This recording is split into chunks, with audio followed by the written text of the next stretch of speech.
truck today, and we're gonna be hanging out with him while he's serving up breakfast, serving up lunch all day long. He's converted a trailer into an actual food truck. We're gonna just really explore this food truck. So thanks for tuning in on this episode. Let's get into it. Okay, so this is where I sit. My job is to take account of what comes in.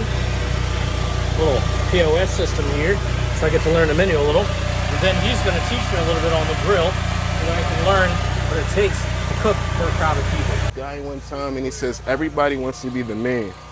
You know, everybody wants to go A straight to Z. It's impossible. You gotta go through the letters. I've been in kitchens for like 20 years. With that, you get a little bit of everything. I've been around Egyptians, Turkish, Mexican, Greek, Uzbekistani, a little bit of everything. I learned how to cook through my grandmother, and she kind of like woke me up in it, you know. Kind of like woke in the passion. Why did you stick with the American fare food instead of sticking with those unique different types of food? Sometimes people are afraid to try new things, step out of their comfort zone. So with that, you stick to what you know. Everybody knows hot dogs, chicken fingers, and fries, and that's kind of safe. But when you eat my food, it's a little bit different, I think. It's in consistency in the quality, because you may get a couple people who like your food today, but if you're not up on your stuff, what's going to happen is they're going to remember that. You got to adapt. You got to change. You got to give the people what they want. The people want coffee, they definitely want to eat. And who doesn't love breakfast? I'm talking about breakfast all day long. It's very exciting that people are trying to do their own businesses.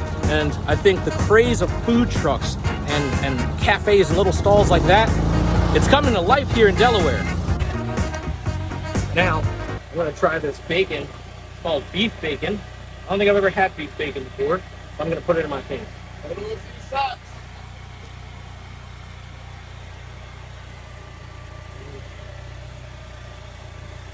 That's better than pork bacon.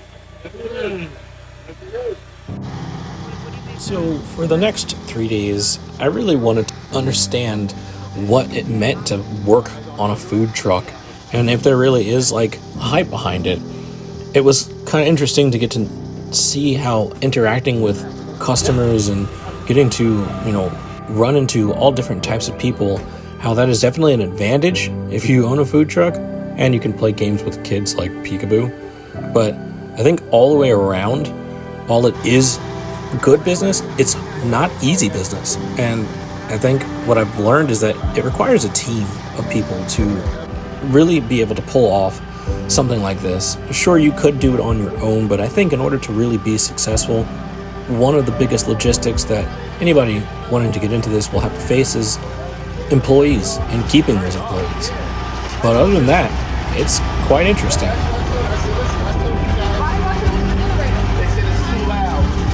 Yeah, so I used to sell Mediterranean food.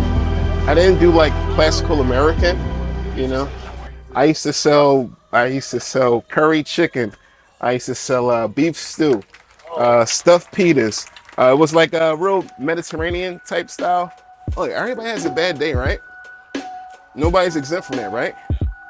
But when you come to a food establishment, you don't want somebody to reach you with that same kind of energy. You leave the bad energy environment to go somewhere that's positive, to change you, to uplift you.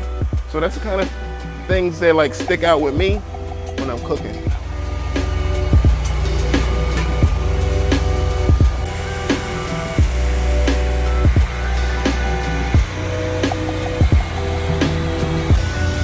That's for you. Enjoy.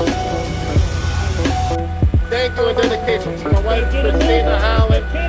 She's been her arms and legs to this operation.